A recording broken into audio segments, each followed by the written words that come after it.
السلام عليكم ورحمة الله وبركاته. يقعدوا يقولوا اللانشون بتاع بره فيه حاجات وحشة ومش حلوة، وبصراحة أنا مقتنعة بكلمة إن اللانشون بتاع بره فيه حاجات مش حلوة ومعمول بلحمة مش مضمونة، وممكن كمان يكون مفهوش أصلا لحمة. طيب النهاردة احنا عاملين لانشون الفراخ. لانشون الفراخ عملته قبل كده كام مره، بس بصراحه حبيت ان انا اعمله تاني واجيبه لكم وهو جاهز.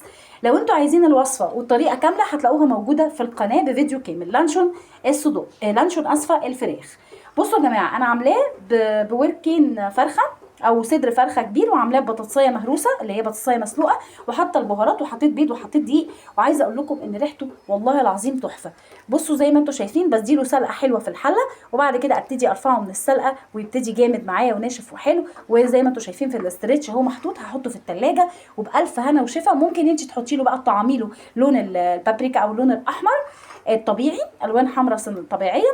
ولكن انا بصراحه مش بحب ان انا اضيف الالوانات دي، فبحبها كده تبقى ايه، تبقى طبيعي في طبيعي. انا عملت ده يعني. بصوا دي لو انتوا جبتوها من بره، اقسم بالله لو انت جبتيها من بره، جبتيها لانشون حلواني الاصلي نضيف، دي يعني هتعمل بالظبط بتاع 100 جنيه اهي اللي انا بقول لكم. و100 جنيه ايه كمان، ده كمان ايه، ده انا مرخصه لكم.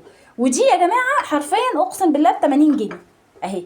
دي ب 80 جنيه. تخيلي بقى انت من بالظبط صدر فرخه وبطاطسايه مهروسه وبضايه وشويه دقيق على شويه بهارات على فص ثوم وبصله، عرفتي تعملي وجبه جميله جدا جدا. اللهم بارك. دي بقى تتسحروا بيها.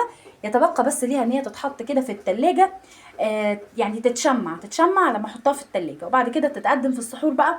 ما اقولكوش على الجمال. وهوريكم بقى الترانشات بتاعتها. على فكره الترانشات بتاعتها جميله جدا، بس انا دلوقتي مش هفتحها.